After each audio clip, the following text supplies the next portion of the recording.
I'd have always been interested in the drift culture, but again, you see, like, I always thought it was out of reach for me, you know, and you think it's kind of out of reach until you get there. My name's Eoin. I own a restaurant in Listowel. It's called Dough Mama's.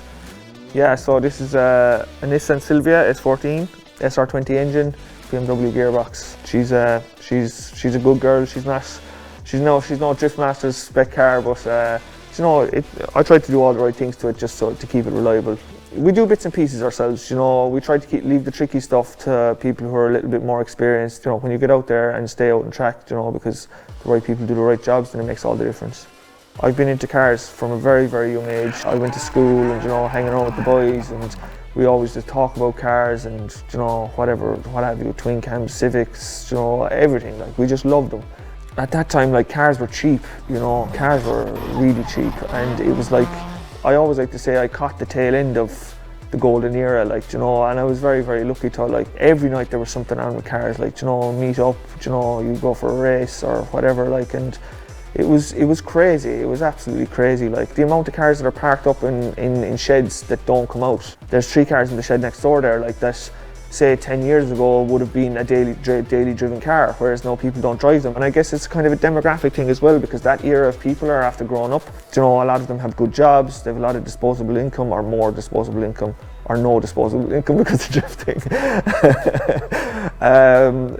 But yeah, like, you know, so for them reasons, I suppose road cars tend to go to shows, you know, maybe 20 or 30 cars just being around on a random Wednesday night, like, or something like that. That doesn't happen anymore.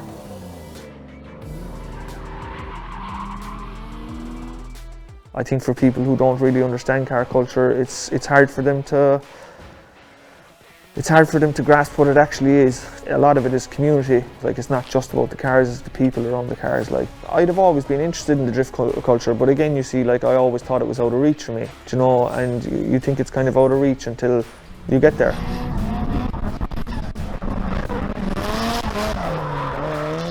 It is worth it, but there is an awful lot of sacrifice, I suppose financial sacrifice being the biggest one, and after that a close second would be just being absolutely head wrecked. I give the example there sometimes of I was at the track one day, and this car was down in power for some reason, and you know, like, I had spent like 4 nights or something under the car trying to get it ready, putting it all back together, like, and, you know, trying to work alongside that as well. And then you get to the track and you do a half a lap, and so many things happened in that half a lap.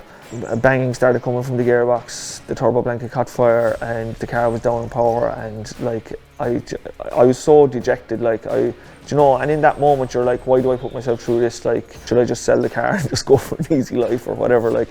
And I got out, and one of the boys offered me to just drive his car for a couple of laps, and I did 2 laps. Like, you just forget about everything straight away. Like, it just makes your day, like, you know. So, like, when that happens, the sacrifice is all worth it. Then, like, you just come away with a smile on your face, like, and what more do you want? That's just the way it is. It is because, like, you know, I don't know, people in drifting are just sound.